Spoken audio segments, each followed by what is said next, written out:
Good morning. Good morning. Am I audible? Yes, sir. Okay.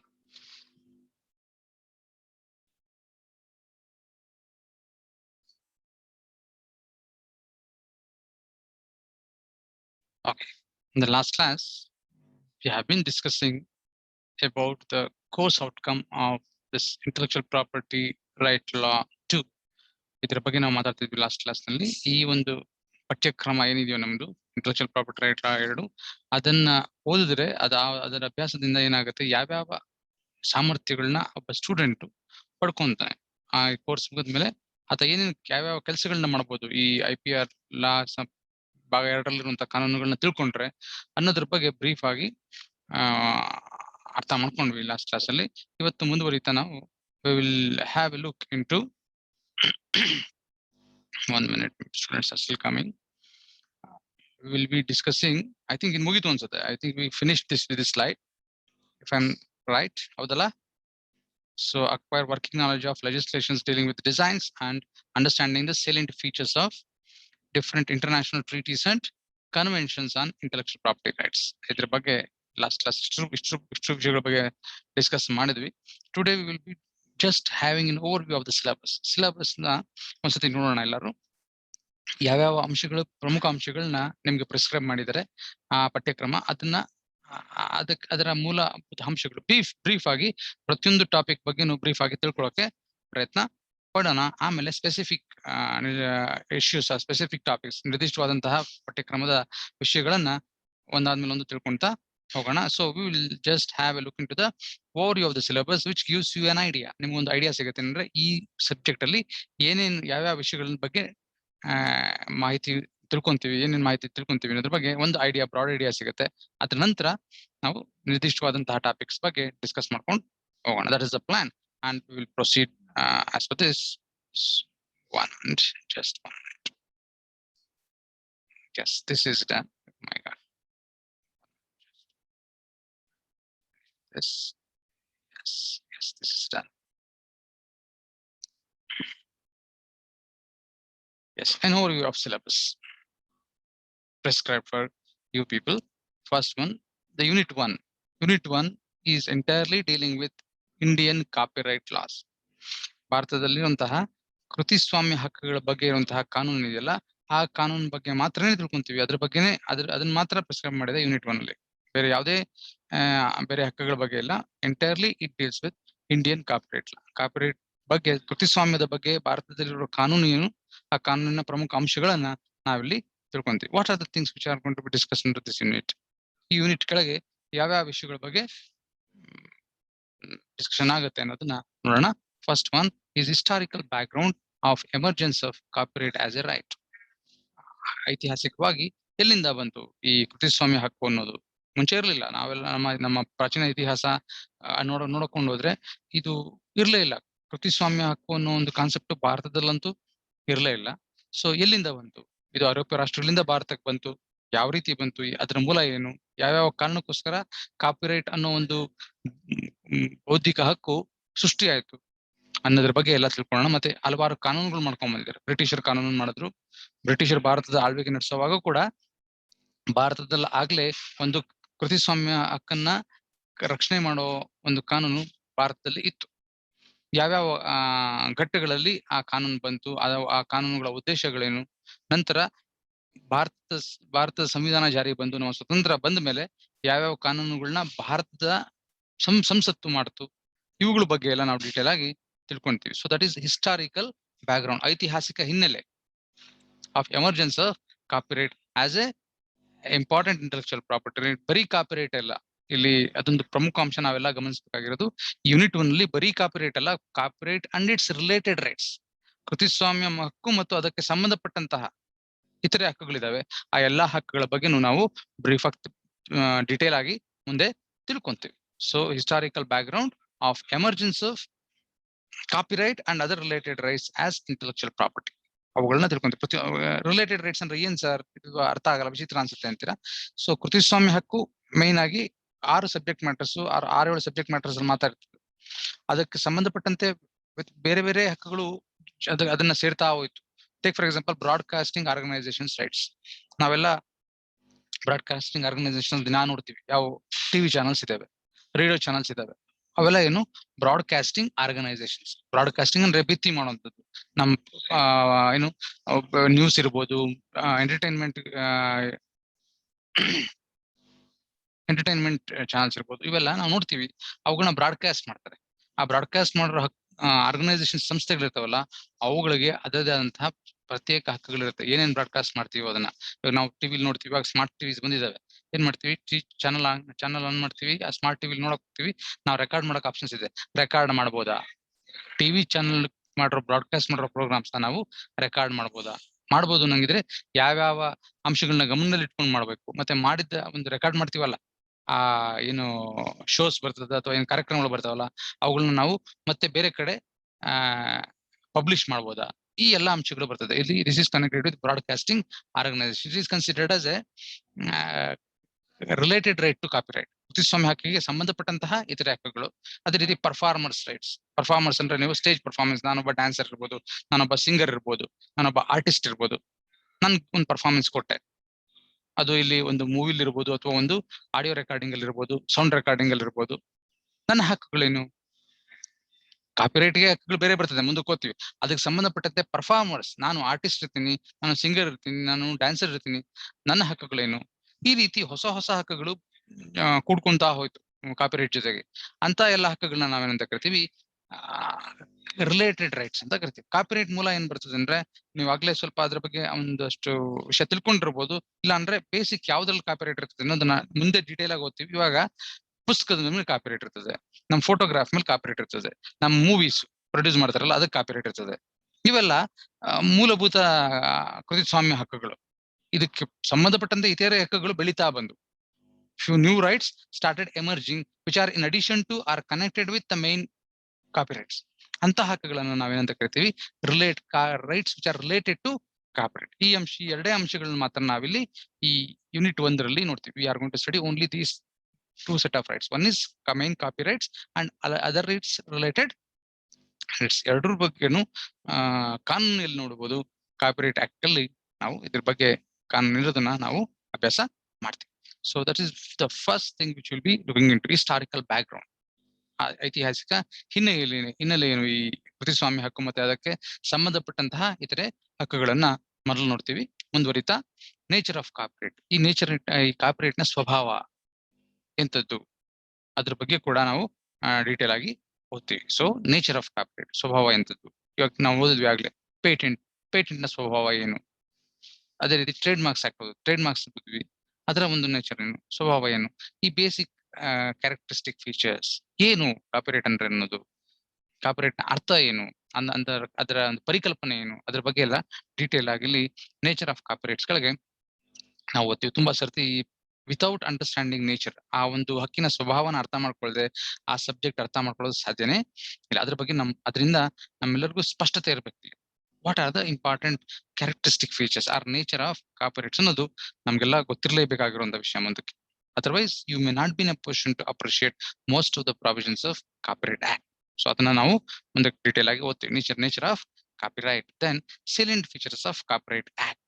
ಒಂದು ಕಾನೂನು ಈಗ ಜಾರಿ ಇದೆ ನಮ್ಮ ಭಾರತದಲ್ಲಿ, ಕೃತಿಸ್ವಾಮ್ಯ ಹಕ್ಕುಗಳ ಅಧಿನಿಯಮ, ಕಾಪಿರೈಟ್ ಆಕ್ಟ್ ಆಫ್ 57 ಅಂತ ಒಂದು ಅಧಿನಿಯಮ ಇದೆ. ಅದರ ಪ್ರಮುಖ ಲಕ್ಷಣಗಳೇನು, ಅದರ ಪ್ರಮುಖ ಅಂಶಗಳೇನೇನಿದಾವೆ ಆ ಕಾಪಿರೈಟ್ ಆಕ್ಟ್ ಗಳಿಗೆ ಅನ್ನೋದನ್ನು ಕೂಡ ಒಂದಕ್ಕೆ ಡೀಟೇಲ್ ಆಗಿ ಓದ್ತೀವಿ. Next comes subject matter of copyright. Subject matter of copyright ಅಂದ್ರೆ ಯಾವ ವಸ್ತುಗಳಲ್ಲಿ ಅಥವಾ ಯಾವ ಅಂಶಗಳಿಗೆ ಸಂಬಂಧಪಟ್ಟಂತೆ ಕೃತಿಸ್ವಾಮ್ಯ ಹಕ್ಕು ಇರುತ್ತೆ. ಯಾವಾಗಲೇ ಹೇಳಿದ್ನಲ್ಲ, ಫೋಟೋಗ್ರಾಫ್, ಪುಸ್ತಕ ಇರ್ಬೋದು, ಡ್ರಾಮಾ ಇರ್ಬೋದು, ಮತ್ತೆ ಅದ್ರ ಬಗ್ಗೆ ಸ್ಪೆಸಿಫಿಕ್ ಆಗಿ ಒಂದು ವಿಶೇಷವಾದ ಅಧ್ಯಯನ ಇದೆ ಕೃತಿಸ್ವಾಮ್ಯ ಅಧಿನಿಯಮದಲ್ಲಿ ಯಾವ್ಯಾವ ವಿಷಯಗಳು ಸಂಬಂಧಪಟ್ಟಂತೆ ಕಾಪಿರೈಟ್ ಇರುತ್ತೆ. ಮತ್ತೆ ಪ್ರತಿಯೊಂದು ವಸ್ತು ಏನಿದೆ, ನಾವು ಕಾಪಿರೈಟ್ ಇರುವಂತಹ ವಸ್ತುಗಳ ಬಗ್ಗೆ ಸವಿಸ್ತಾರವಾಗಿ ವ್ಯಾಖ್ಯಾನಗಳನ್ನು ಕೊಟ್ಟಿದ್ದಾರೆ. ಅದರ ಪ್ರಮುಖ ಲಕ್ಷಣಗಳೇನು, ಇವುಗಳ ಬಗ್ಗೆ ಎಲ್ಲ ಡೀಟೇಲ್ ಆಗಿ ಮುಂದಕ್ಕೆ ಹೋಗ್ತೀವಿ. That is subject matter of copyright. ಯಾವ ವಸ್ತು ವಿಷಯಗಳಲ್ಲಿ ಈ ಕೃತಿಸ್ವಾಮ್ಯ ಹಕ್ಕು ಇರುತ್ತೆ. ಎಲ್ಲದರಲ್ಲೂ ಕೃತಿಸ್ವಾಮ್ಯ ಹಕ್ಕು ಇರೋದಿಲ್ಲ. there is no point of asking for copyright in few things in which law never recognizes that you can have copyright. So ಒಂದು ಯಾವ ವಿಷಯಕ್ಕೆ ಸಂಬಂಧಪಟ್ಟಂತೆ ಕೃತಿಸ್ವಾಮ್ಯ ಹೊಂದಿರೋದಕ್ಕೆ ಅವಕಾಶ ಈ ಕಾನೂನು ಕಲ್ಪಿಸಿಕೊಡುತ್ತೋ ಅಂತ ವಿಷಯಗಳಿಗೆ ಸಂಬಂಧಪಟ್ಟಂತೆ ಮಾತ್ರ ಕೃತಿಸ್ವಾಮ್ಯ ಹಕ್ಕಿರುತ್ತೆ.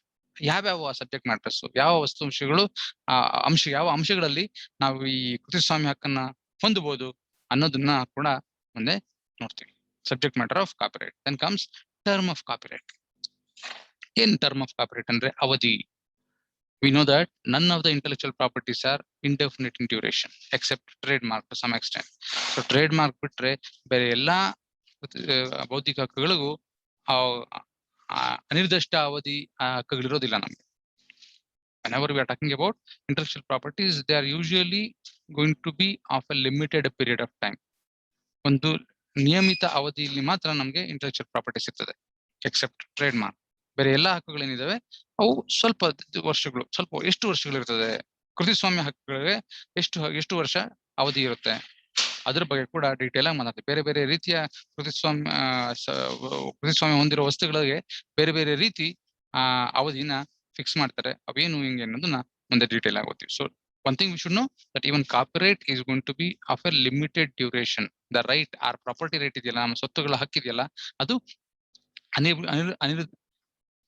ಅನಿರ್ದಿಷ್ಟವಾದಂತ ಕಾಲಾವಧಿಯಲ್ಲಿ ಇರೋದಿಲ್ಲ.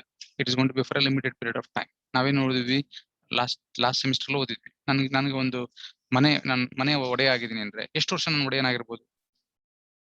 ಸೈದ್ಧಾಂತಿಕವಾಗಿ ಎಷ್ಟು ವರ್ಷ ಒಡೆಯನಾಗಿರ್ಬೋದು? For all time to come. ಎಷ್ಟು ವರ್ಷ ಬೇಕಾದ್ರೂ ನಾನು ಅದ್ರ ಒಡೆಯ ಆಗಿರ್ಬೋದು. ಆದ್ರೆ ಈ ಕಾಪಿರೈಟ್ ಹಂಗಲ್ಲ. Copyright is going to have a limited duration. ಆ ಒಂದು ಡ್ಯೂರೇಷನ್ ಒಳಗೆ ಮಾತ್ರ ನಿಮ್ಗೆ ಕೃತಿಸ್ವಾಮ್ಯ ಹಕ್ಕಿರುತ್ತೆ ಹೊರತು ಅದಾದ್ಮೇಲೆ ಕೃತಿಸ್ವಾಮ್ಯ ಹಕ್ಕು ಹೋಗುತ್ತೆ. ಹೋದ್ರೆ ಏನಾಗುತ್ತೆ? It becomes part of public domain. ಆ ವಸ್ತು ಏನಿದೆಯಲ್ಲ ಅದನ್ನ ಯಾರು ಬೇಕಾದ್ರೂ ತಮಗೆ ಸಬ್ಜೆಕ್ಟ್ ಟು ಫ್ಯೂ ಲಿಮಿಟೇಷನ್ಸ್ ತಾವು ಓಪನ್ ಆಗಿ ಬಳಸ್ಕೊಳ್ಳೋದಕ್ಕೆ ಅವಕಾಶಗಳು ಇರ್ತದೆ. That's with respect to term of copyright, for which we'll be having a detailed discussions in the future. Next comes so these are first few things which we'll be looking into Indian copyright law. Next comes the protection of computer software under copyright. ನಾವಾಗ್ಲೇ ಇದ್ರ ಬಗ್ಗೆ ಸ್ವಲ್ಪ brief ಆಗಿ ನಿಮ್ಮ unit 3 of IPR 1 ಹಿಂದಿನ semester 3ನೇ unit ನಲ್ಲಿ ಇದ್ರ ಬಗ್ಗೆ ಮಾಹಿತಿ ತಿಳ್ಕೊಂಡ್ವಿ. ಸೊ ಕಂಪ್ಯೂಟರ್ ಸಾಫ್ಟ್ವೇರ್ಗೆ ರಕ್ಷಣೆ ಇದೆಯಾ? ಇಂಟೆಲೆಕ್ಚುಯಲ್ ಪ್ರಾಪರ್ಟಿ ರೈಟ್ಸ್ ಗಳಿಗೆ ಇದ್ರೆ ಯಾವ ರೀತಿ ರಕ್ಷಣೆ ಇರ್ತದೆ? First of all computer software ಅಂದ್ರೆ ಏನು? ಇವುಗಳ ಬಗ್ಗೆ ಕೂಡ ವಿವರವಾಗಿ ಇಲ್ಲಿ ನಾವು ಈ IPR 2 ಅಲ್ಲಿ ಕಾಪಿರೈಟ್ ಆಕ್ಟ್ ಗಳಿಗೆ ತಿಳ್ಕೊಂತೀವಿ. Copyright act gives protection to software. ಎಷ್ಟರ ಮಟ್ಟಕ್ಕೆ ರಕ್ಷಣೆ ಕೊಡುತ್ತೆ? ಈ ಕಂಪ್ಯೂಟರ್ ಸಾಫ್ಟ್ವೇರ್ ಇರೋ ರಕ್ಷಣೆ ಮತ್ತೆ ಬೇರೆ ವಸ್ತು ವಿಷಯಗಳಿದಾವಲ್ಲ, ಸಬ್ಜೆಕ್ಟ್ ಮ್ಯಾಟರ್ ಆಫ್ ಕಾಪಿರೈಟ್ ಇದಾವಲ್ಲ, ಅವುಗಳಿಗೂ ಇರೋ ವ್ಯತ್ಯಾಸಗಳೇನು? ಈ ಎಲ್ಲ ಅಂಶಗಳನ್ನ ವಿವರವಾಗಿ ನಾವು ಇಲ್ಲಿ ತಿಳ್ಕೊಂತೀವಿ ಯೂನಿಟ್ 1 ಅಲ್ಲಿ. ಮುಂದುವರಿತಾ concept of author and owner of copyright. ಕೇಳಿಸ್ತಾ ಇದೆಯಾ ಎಲ್ಲರಿಗೂ? Am I audible? Yes, sir. Yes, sir. Yes, Okay. sir. So concept of author and owner of copyright. ಇದೇನಪ್ಪ ಚಿತ್ರ ಅನ್ಸುತ್ತೆ. We may feel strange. Concept of author ಅಂದ್ರೆ ಕನ್ನಡದಲ್ಲಿ ಲೇಖಕ. ಲೇಖಕ ಅಂದ್ರೆ ಯಾರು ಅನ್ನೋದ್ರ ಬಗ್ಗೆ ನಾವಿಲ್ಲಿ ಬಹಳಷ್ಟು ಬಹಳ important concept. Without understanding the concept of author you cannot understand the copyright law. Author ಅಂದ್ರೆ ಯಾರು? Who is considered as an author? ಲೇಖಕ ಅಂದ್ರೆ ಯಾರು ನಿಮ್ ಪ್ರಕಾರ? ಯಾರು ಲೇಖಕ? ಯಾರು ಲೇಖನ ಬರೆದಿರ್ತಾನೋ ಅವನು ಲೇಖಕ. ಆದ್ರೆ ಅಷ್ಟು ಸುಲಭ ಅಲ್ಲ ಇಲ್ಲಿ definition. In fact the term author is very precisely and concisely the term has been defined under this act. ಈ ಒಂದು ಅಧಿನಿಯಮದ ಕೆಳಗೆ ಬಹಳ ಸ್ಪಷ್ಟವಾಗಿ ಮತ್ತೆ ಬಹಳ ಚಿಕ್ಕದಾಗಿ ಈ ಒಂದು ಆಥರ್ ಅನ್ನೋ ಒಂದು ಪದಕ್ಕೆ ಅರ್ಥನ ನೀಡಿದೆ, ವ್ಯಾಖ್ಯಾನ ಕೊಟ್ಟಿದೆ ಈ ಅಧಿನಿಯಮ. ಏನು ಅನ್ನೋದನ್ನ ನಾವು ನೋಡ್ಬೇಕು. ಮತ್ತೆ significance of being N author, ಯಾವುದೋ ಒಂದು ವಸ್ತುವಿನ ಲೇಖಕನಾಗಿದ್ರೆ ಅದರ ಪ್ರಾಮುಖ್ಯತೆ ಏನು ಅನ್ನೋದ್ರ ಬಗ್ಗೆನೂ ಕೂಡ ನಾವು ಇಲ್ಲಿ ಅರ್ಥ ಮಾಡ್ಕೊಬೇಕಾಗುತ್ತೆ. Further comes the ownership of copyright. Ownership ಅಂದ್ರೆ ಒಡೆತನ. ಈ ಕೃತಿಸ್ವಾಮ್ಯ ಹಕ್ಕಿದೆಯಲ್ಲ, ಆ ಹಕ್ಕಿನ ಒಡೆಯ ಯಾರು? As I said that knowledge itself is becoming a property under intellectual property. ಅದರಿಂದ ಸೊ ಯಾರಿಗೆ ಆ ಒಡೆತನ ಇರ್ತದೆ? If at all there is a work in which copyright subsists, ಯಾವುದೋ ಒಂದು ಕೆಲಸ ಅಥವಾ ಯಾವುದೋ ಒಂದು ವಸ್ತು ವಿಷಯ ಅದರಲ್ಲಿ ಕೃತಿಸ್ವಾಮ್ಯ ಹಕ್ಕಿದೆ ಅಂದ್ರೆ ಅದರ ಒಡೆಯ ಯಾರು ಅನ್ನೋ ಪ್ರಶ್ನೆ ಬರುತ್ತೆ. ಇದ್ರ ಬಗ್ಗೆ ಕೂಡ ಹಲವಾರು ನಿಯಮಗಳಿದಾವೆ.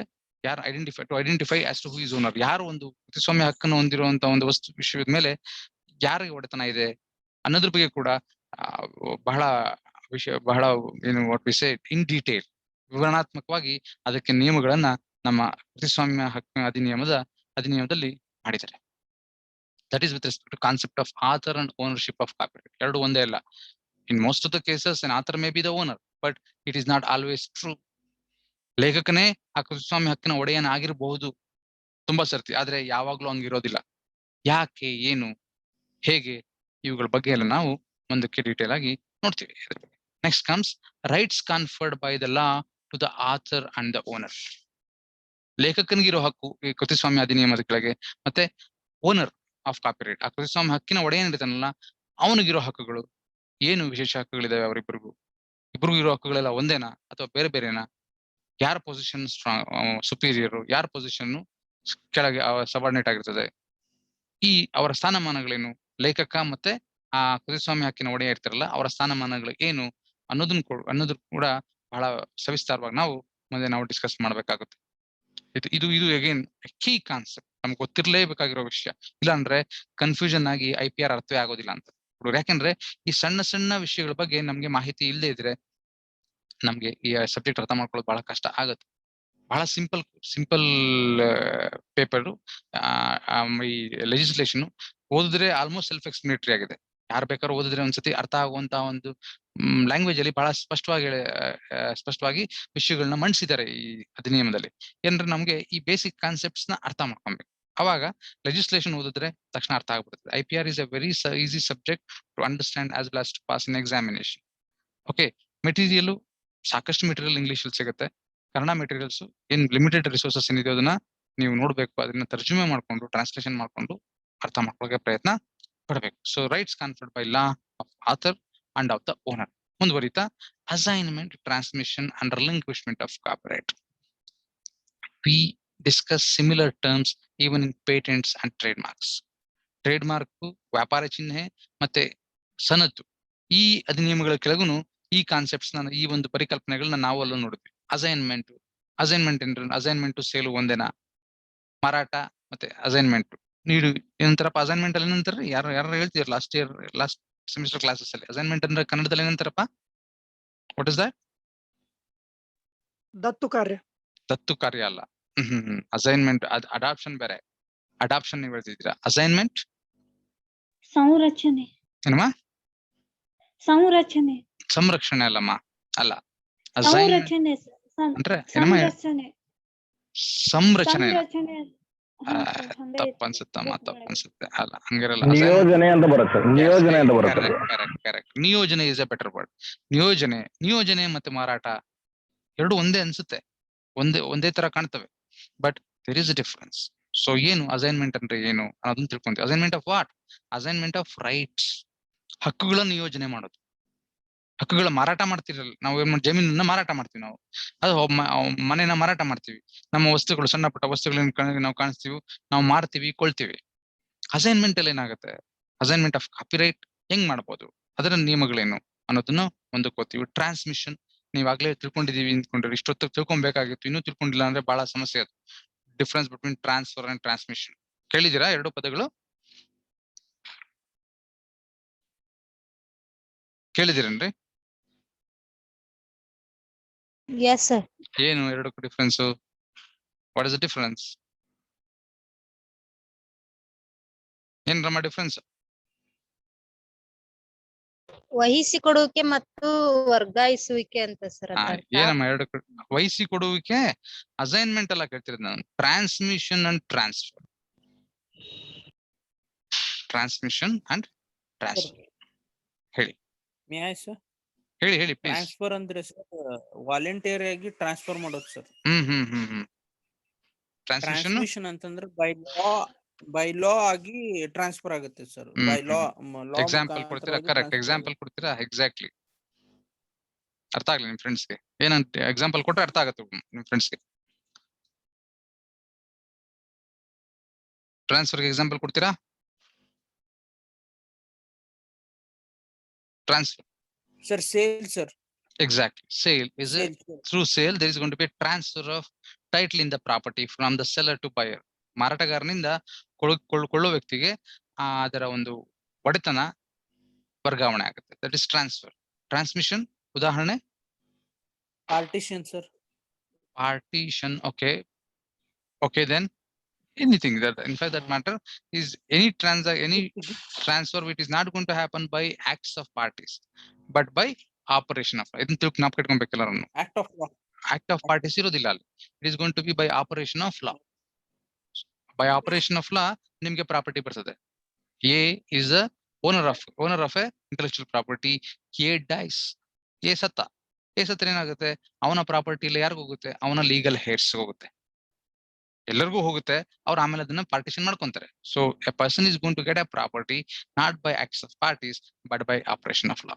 That's what is going to happen here. So that is transmission. ಟ್ರಾನ್ಸ್ಮಿಷನ್ಗೆ ಯಾವ್ಯಾವ ಕ್ರಮಗಳನ್ನ ತಗೊಬೇಕು, ಆ ರೀತಿ ಟ್ರಾನ್ಸ್ಮಿಷನ್ ಆದ್ರೆ ಪ್ರಾಪರ್ಟೀಸ್, ಇದ್ರ ಬಗ್ಗೆನೂ ಕೂಡ ನಾವು ಮುಂದಕ್ಕೆ ಡೀಟೇಲ್ ಆಗಿ ತಿಳ್ಕೊಂತೀವಿ ಕಾಪಿರೈಟ್ ಆಕ್ಟ್ ಒಳಗೆ. Next comes relinquishment of copyright.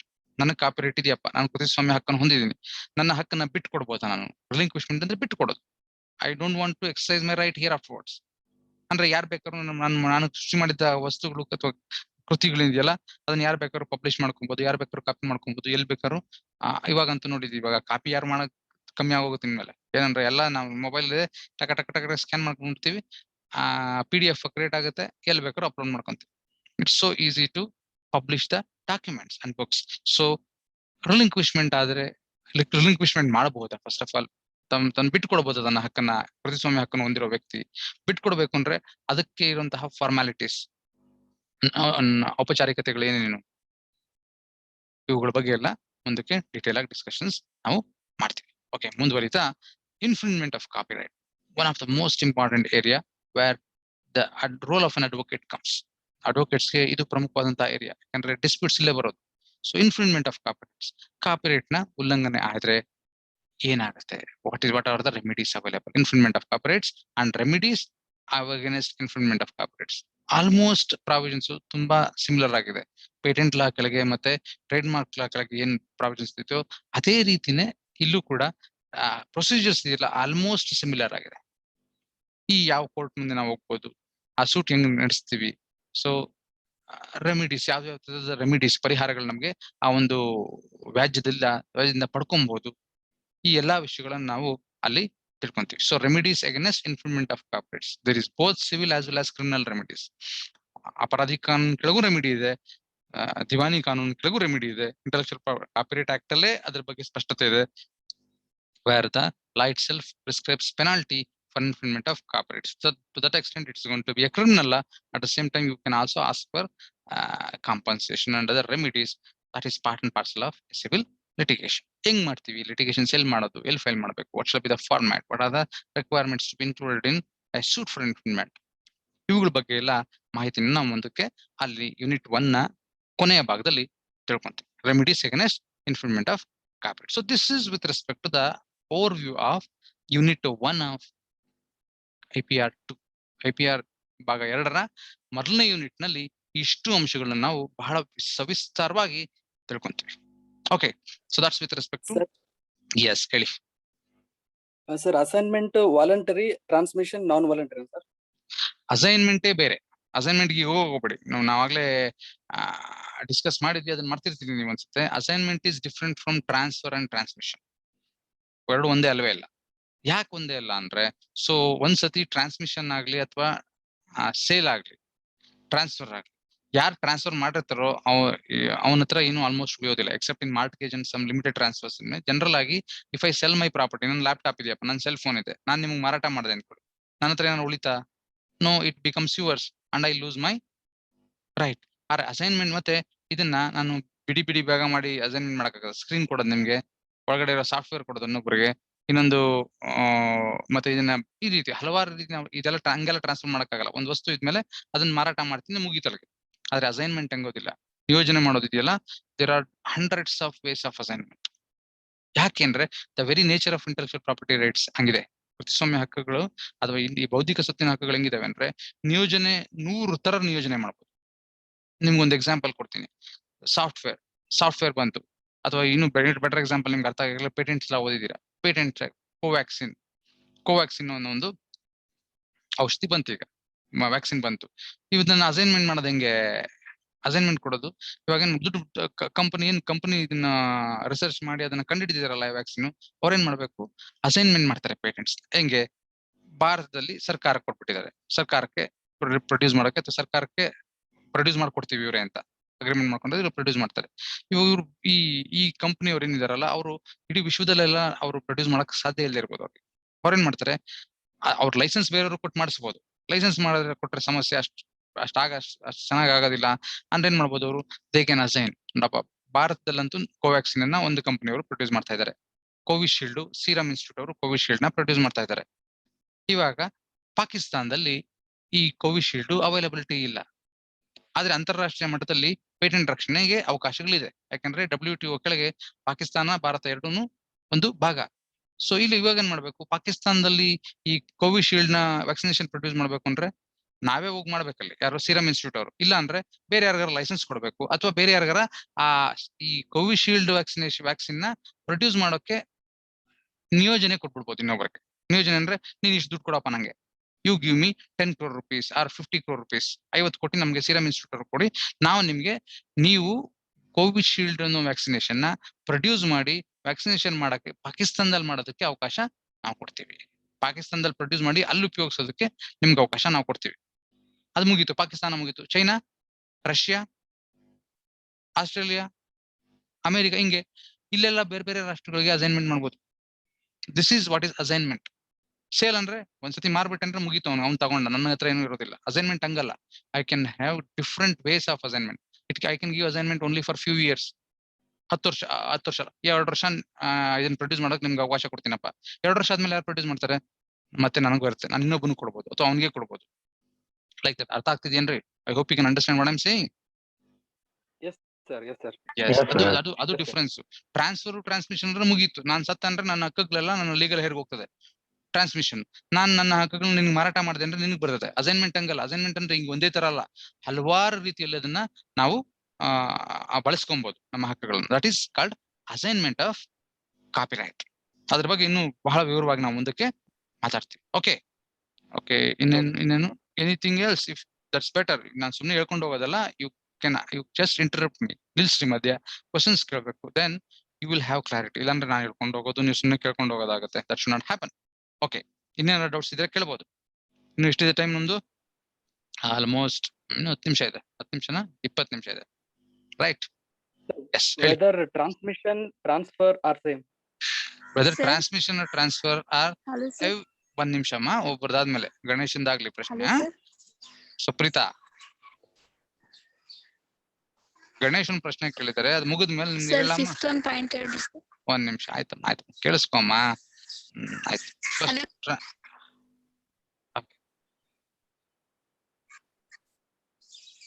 Shall I start? Transfer and in transmission there is also going to be a transfer. Transfer ಆಗುತ್ತೆ. ಸರಿ. ಹೆಂಗಾಗತ್ತೆ ಅಂದ್ರೆ by acts of parties transfer ಆಗುತ್ತೆ.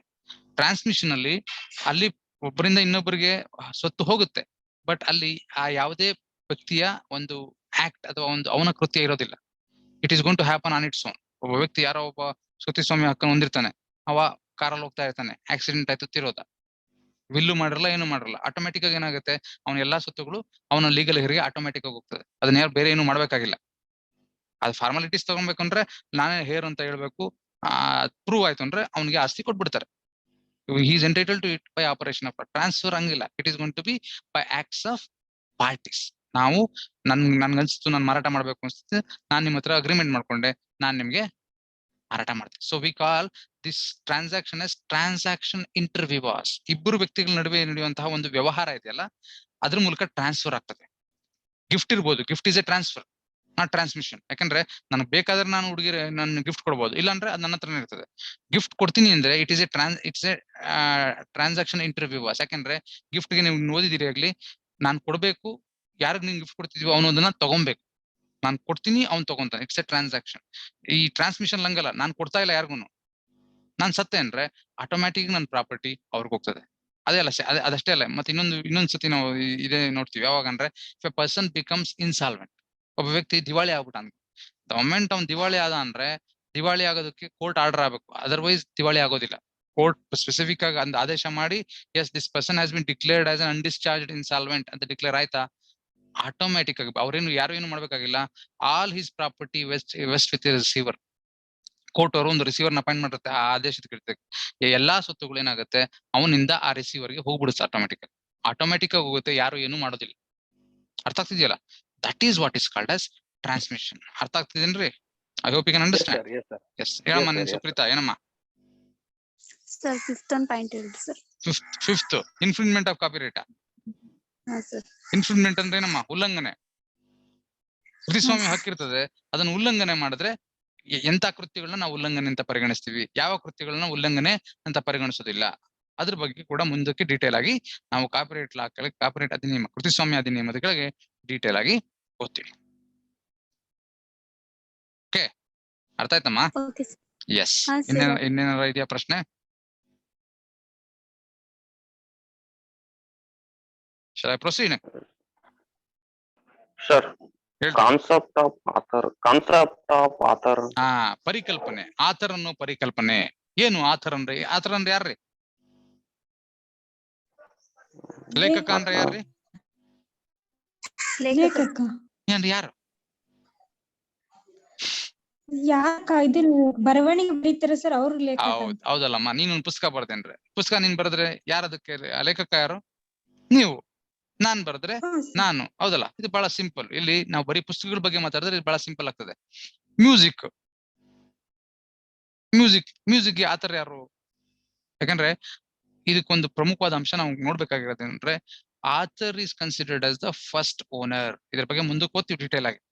Author is the first owner ಒಂದೊಂದು principal copyright act ಕೆಳಗೆ ಮೊಟ್ಟ ಮೊದಲನೇ ಒಡೆಯ ಯಾವುದೇ ಒಂದು ವಸ್ತುಗೆ ಅಂದ್ರೆ ಅದು ಯಾರು ಅಂದ್ರೆ ಅದರ ಆಥರ್, ಅದರ ಲೇಖಕ. ಆದ್ರೆ ಸಬ್ಜೆಕ್ಟ್ ಮ್ಯಾಟರ್ಸ್ ಹೆಂಗಿದಾವೇನ್ರೆ, ಹಲವು ಬೇರೆ ಬೇರೆ ರೀತಿ ಸಬ್ಜೆಕ್ಟ್ ಮ್ಯಾಟರ್ಸ್ ಇದಾವೆ. ಅಲ್ಲಿ ಲೇಖಕ ಅಂದ್ರೆ ಯಾರು ಅನ್ನೋ ಪ್ರಶ್ನೆ ಬರ್ತದೆ. ಅದಕ್ಕೋಸ್ಕರ ಲೇಖಕ ಅನ್ನೋ ಒಂದು ಪದಕ್ಕೆ ನಿರ್ದಿಷ್ಟವಾದಂತಹ ಅರ್ಥ ಕೊಡುತ್ತೆ. There is a difference between ordinary meaning of a term and its statutory meaning. ಸಾಮಾನ್ಯ ಅರ್ಥ ಬೇರೆ. ನೀವು ಹೇಳಿದ್ವಲ್ಲ, ಲೇಖಕ ಅಂದ್ರೆ ಯಾರು ಸರ್? ಲೇಖಕ ಅಂದ್ರೆ ಯಾರು ಬರೀತಾನೋ ಅವ್ನು ಲೇಖಕ sir. Correct, that is the general meaning of author. ಆದ್ರೆ ಈ ಕೃತಿಸ್ವಾಮ್ಯ ಅಧಿನಿಯಮದ ಕೆಳಗೆ ಅದರ ಕೆಲವು ವಿಶೇಷ ನಿಯಮಗಳನ್ನ ಜಾರಿ ಮಾಡೋದಕ್ಕೋಸ್ಕರ ಅಥವಾ ಈ ಕಾನೂನನ್ನ ಜಾರಿ ಮಾಡೋದಕ್ಕೋಸ್ಕರ ಕೆಲವು ಪದಗಳಿಗೆ ಒಂದು ನಿರ್ದಿಷ್ಟವಾದಂತ ಅರ್ಥ ಕೊಡುತ್ತೆ. ಈ ಒಂದು ಪದನ ಎಲ್ಲೇ ಬಳಸಿದ್ರು, wherever we use the word author in copyright, ಈ ಕೃತಿಸ್ವಾಮ್ಯ ಅಧಿನಿಯಮದೊಳಗೆ ಆಥರ್ ಅನ್ನೋ ಪದ ಎಲ್ಲಾರ ಬಳಸಿದ್ರೆ ಅದಕ್ಕೆ ಆ ಅರ್ಥನ ನಾವು ಕೊಡ್ತೀವಿ. ಏನು ಯಾವ ಮುಂದಕ್ಕೆ ಓದ್ತೀವಿ ಆಥರ್ ಅಂದ್ರೆ ಏನು ಅಂತ, ಆ ಅರ್ಥನೇ ನಾವು ಪರಿಗಣಿಸ್ಬೇಕು. ಯಾಕಂದ್ರೆ ನಿಮ್ಗೆ ಒಂದು ಎಕ್ಸಾಂಪಲ್ ಕೊಡ್ತೀನಿ. ಕಾನ್ಸ್ಟಿಟ್ಯೂಷನ್ ಓದುವಾಗ ಸ್ಟೇಟ್ ಅನ್ನೋ ಪದಕ್ಕೆ ಡೆಫಿನೇಷನ್ ಕೊಡ್ತು. ಎಲ್ಲಿ ಕೊಟ್ಟಿದೆ ಕಾನ್ಸ್ಟಿಟ್ಯೂಷನ್ ಅಲ್ಲಿ ಸ್ಟೇಟ್ ಅನ್ನೋ ಪದಕ್ಕೆ ಡೆಫಿನೇಷನ್? ಎಲ್ಲಿ ಕೊಟ್ಟಿದ್ದಾರೆ? ಆರ್ಟಿಕಲ್ 12 ಆರ್ಟಿಕಲ್ 12 ಕೆಳಗೆ ಕೊಟ್ಟು. ಸ್ಟೇಟ್ ಅಂದ್ರೆ ಸಾಮಾನ್ಯ ಅರ್ಥ ಏನು? ಸ್ಟೇಟ್ ಅಂದ್ರೆ ಏನಪ್ಪ ಸಾಮಾನ್ಯ ಅರ್ಥ? ಸ್ಟೇಟ್ ಅಂದ್ರೆ ರಾಜ್ಯ. ಸ್ಟೇಟ್ ಅಂದ್ರೆ ಏನಾಗುತ್ತೆ, ಏನ್ ಸ್ಟೇಟ್ ಅಂದ್ರೆ ಒಂದು ಟೆರಿಟರಿ ಇರ್ತದೆ, ಭೂಪ್ರದೇಶ ಇರುತ್ತೆ, ಅಲ್ಲಿ ಜನ ವಾಸ ಮಾಡ್ತಾರೆ, ಅಲ್ಲಿ ಒಂದು ಗವರ್ಮೆಂಟ್ ಇರ್ತದೆ, ಇದನ್ನ ರಾಜ್ಯ ಅಂತ ಕರಿತೀವಿ. ಇದು ಸಾಮಾನ್ಯ ಅರ್ಥ. ಆದ್ರೆ ಕರ್ನಾಟಕ ಒಂದು ಸ್ಟೇಟ್, ತಮಿಳುನಾಡು ಒಂದು ಸ್ಟೇಟ್, ಈ ಅರ್ಥ ಬಳಸ್ತೀವಿ ನಾವು. ಆದ್ರೆ ಸ್ಟೇಟ್ ಅನ್ನೋ ಪದಕ್ಕೆ ಅರ್ಥ ಸಂವಿಧಾನದಲ್ಲಿ ವಿಶೇಷವಾಗಿ ನಿರ್ದಿಷ್ಟವಾಗಿ ಕೊಟ್ಟಿದ್ದಾರೆ. ಯಾಕೆ ಕೊಟ್ಟಿದ್ದಾರೆ? ಉದ್ದೇಶ ಏನಕ್ಕೆ ಅಂದ್ರೆ, ಫಂಡಮೆಂಟಲ್ ರೈಟ್ಸ್, ಮೂಲಭೂತ ಹಕ್ಕುಗಳು ಯಾರ ವಿರುದ್ಧ ಇದೆ? ರಾಜ್ಯದ ವಿರುದ್ಧ ಇದೆ. ಅಂದ್ರೆ ರಾಜ್ಯ ಅಂದ್ರೆ ಏನು ಅನ್ನೋದ್ರ ಬಗ್ಗೆ ಸ್ಪಷ್ಟತೆ ಇರ್ಬೇಕು. ಅದಕ್ಕೋಸ್ಕರ ರಾಜ್ಯ ಅನ್ನೋದಕ್ಕೆ ವ್ಯಾಖ್ಯಾನ ಕೊಟ್ರು ಇಲ್ಲಿ ಸಂವಿಧಾನದಲ್ಲಿ. ಅದೇ ರೀತಿ ಇಲ್ಲಿ who is the first owner of A copyright? Author is the first owner. ಮೊದಲನೆಯ ಒಡೆಯ ಯಾರು ಯಾವುದೇ ಕೃತಿಸ್ವಾಮ್ಯಕ್ಕೆ ಅಂದ್ರೆ ಆ ಒಂದು ಕೃತಿಸ್ವಾಮ್ಯ ಹಕ್ಕು ಇರುವ ವಸ್ತು ಇದೆಯಲ್ಲ, ಅದರ ಲೇಖಕನೇ ಅದರ ಒಡೆಯ ಅಂತ ಹೇಳುತ್ತೆ. ಆದ್ರೆ ಲೇಖಕ ಅಂದ್ರೆ ಯಾರು? ಎಲ್ಲಪ್ಪ ಕೇಳಿಸ್ತಿದ್ಯಾ? Sir, example of the author. ನೀನ್ ಪುಸ್ತಕ ಬರೆದ್ರೆ ನೀನೇ ಲೇಖಕ, ನೀನು ಮ್ಯೂಸಿಕ್ ಡೈರೆಕ್ಟರ್ ಆಗ್ಬಿಟ್ಟಿದ್ಯಪ್ಪ. ನೆಕ್ಸ್ಟ್ ಮುಂದಕ್ಕೆ Related ownership of copyright, sir. Copyright ಗೆ ಹೌದ್ರಿ, ಅದೇ ಹೇಳ್ತಿದೀನಿ. ಕಾಪಿರೈಟ್ ಏನಕ್ಕೆ ಇರುತ್ತೆ? ಪುಸ್ತಕದ ಮೇಲೆ ಕಾಪಿರೈಟ್ ಇರ್ತದೆ. ಪುಸ್ತಕದ ಮೇಲೆ ಒಂದು ಪುಸ್ತಕ, ನೀನು ಏನು ಇಂಟೆಲೆಕ್ಚುಯಲ್ ಪ್ರಾಪರ್ಟಿ ಮೇಲೆ ಒಂದು ಪುಸ್ತಕ ಬರ್ದ ಎಲ್ಲಪ್ಪ ಹೋಳಿ, ಮುಂದಕ್ಕೆ ಅವಾಗ ಆ ಪುಸ್ತಕದ ಮೇಲೆ ಕಾಪಿರೈಟ್ ಯಾರಿಗಿರ್ತದೆ? ಯಾರ ಆ ಪುಸ್ತಕನ ಬರ್ದಿರ್ತಾನೋ ಅವನಿಗಿರ್ತದೆ. Author is the first owner. ಆದ್ರೆ ಅವನೇ ಇರ್ಬೇಕಾಗಿಲ್ಲ, ಮುಂದಕ್ಕೆ ಅವನ ಅದನ್ನ ಮಾರಾಟ ಮಾಡ್ಬೋದು, ಅಸೈನ್ಮೆಂಟ್ ಮಾಡ್ಬೋದು, ಅಥವಾ ಅವ್ನು ಸತ್ತು ಹೋದ್ರೆ ಬೇರೆಯವ್ರಿಗೆ ಹೋಗುತ್ತೆ, ಅವ್ನು ಓನರ್ ಆಗ್ತದೆ. ಆದ್ರೆ ಲೇಖಕ ಆಗೋದಿಲ್ಲ. ಲೇಖಕ ಯಾರು ಸೃಷ್ಟಿ ಮಾಡ್ತಾನೋ ಅವನೇ ಲೇಖಕ. ನೀನ್ ಫೋಟೋಗ್ರಾಫ್ ತೆಗಿದ್ಯಪ್ಪ, ಒಂದ್ ತುಂಬಾ ಫೋಟೋಗ್ರಾಫರ್ ನೀನ್ ಒಳ್ಳೆ ಫೋಟೋಗ್ರಾಫರ್ ಅಂದ್ಕೊಳಪ್ಪ. ವೈಲ್ಡ್ ಲೈಫ್ ಹೋಗಿದ್ಯಾ, ಕಾಡ್ಗೆ ಹೋಗಿದ್ಯಾ, ಒಂದ್ ಒಳ್ಳೆ ಫೋಟೋಗ್ರಾಫ್ ತಗೊಂಬಂದಿದ್ಯಾ, ಫೋಟೋಗ್ರಾಫ್ಗೆ ಕಾಪಿರೈಟ್ ಇದೆ. ಆದ್ರೆ ಆಥರ್ ಇದನ್ನ ಫೋಟೋಗ್ರಾಫ್ಗೆ ಲೇಖಕ ಇದೇನೇನ್ರಿ, ಆದ್ರೆ ಲೇಖಕನೇ ಫಸ್ಟ್ ಓನರ್. ಅಂದ್ರೆ ಫೋಟೋಗ್ರಾಫ್ಗೆ ಲೇಖಕ ಯಾರು? ಎಲ್ಲಪ್ಪ ಅರ್ಥ ಆಗ್ತಿದ್ಯಾ? ಫೋಟೋಗ್ರಾಫ್ಗೆ ಲೇಖಕರು ಯಾರು? Photographer is the author of photograph. Photograph ನ ಲೇಖಕ ಆ ಭಿತ್ತಿ ಚಿತ್ರ ಅಂತಾರ ಫೋಟೋಗ್ರಾಫ್ ಅಂದ್ರೆ. ಛಾಯಾಚಿತ್ರನ ಏನ್ರಿ ಫೋಟೋಗ್ರಾಫ್ ಅಂದ್ರೆ? ಛಾಯಾಗ್ರಾಹಕ ಸರ್. ಛಾಯಾಗ್ರಾಹಕ ಫೋಟೋಗ್ರಾಫರ್. ಸೊ ಫೋಟೋಗ್ರಾಫರ್ ಏನಾಗ್ತಾನೆ? ಆಥರ್ ಆಗ್ಬಿಡ್ತಾನೆ ಯಾವ್ದಕ್ಕೆ? ಆ ಒಂದು ಫೋಟೋಗೆ. ಅದೇ ರೀತಿ ಮ್ಯೂಸಿಕ್ಗೆ ಕಾಪಿರೈಟ್ ಇರ್ತದೆ. ಮ್ಯೂಸಿಕ್ಗೆ ಯಾರು ಆಥರು?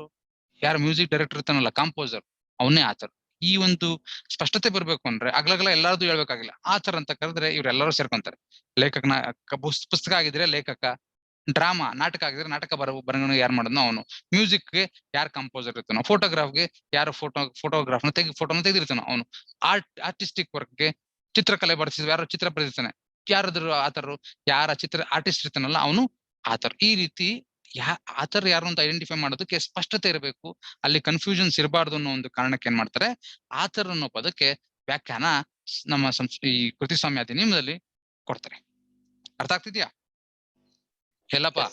ಓಕೆ, ಎಸ್, ಮುಂದುವರಿತಾ. So this is with respect to remedy overview of the syllabus which is prescribed for you as far as copyright law is concerned. ಕೃತಿಸ್ವಾಮ್ಯ ಅಧಿನಿಯಮದಲ್ಲಿ ಈ ಎಲ್ಲಾ ಅಂಶಗಳನ್ನ ನಾವು ಓದ್ತೀವಿ ಯೂನಿಟ್ 1 ಕೆಳಗೆ.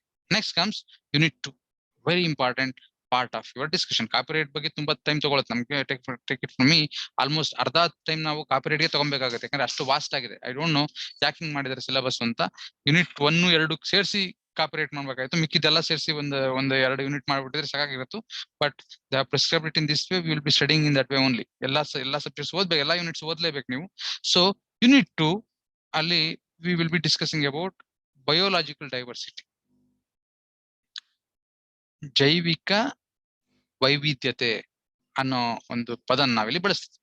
ಸೊ ಅದ್ರ ಬಗ್ಗೆ ಒಂದು ಕಾನೂನು ಇದೆ, protection of biological diversity act ಅಂತ ಒಂದು ಕಾನೂನು ಮಾಡಿದ್ರು ಭಾರತದಲ್ಲಿ ಬಹಳ ರೀಸೆಂಟ್ ಆಗಿ. ಇದು ಬಹಳ ಹಳೇದಲ್ಲ, ಇದು ಒಂದು ಹೊಸ ಎಮರ್ಜಿಂಗ್ ಇಂಟೆಲೆಕ್ಚುಯಲ್ ಪ್ರಾಪರ್ಟಿ ರೈಟ್, ಹೊಸದಾಗಿ ಸೃಷ್ಟಿಯಾಗಿರುವಂತ, ಹೊಸದಾಗಿ ಏನು ತುಂಬಾ ಹೊಸದು ಅಂತಲ್ಲ, but it's one of the emerging intellectual property rights because of different reasons. ಅದಕ್ಕೆ ಅದರದೇ ಆದಂತಹ ಕಾರಣಗಳಿದಾವೆ. ಅವೇನು ಅನ್ನೋದನ್ನೆಲ್ಲ ಕೂಡ ಮುಂದಕ್ಕೆ ನಾವು ಡೀಟೇಲ್ ಆಗಿ ನೋಡೋಣ.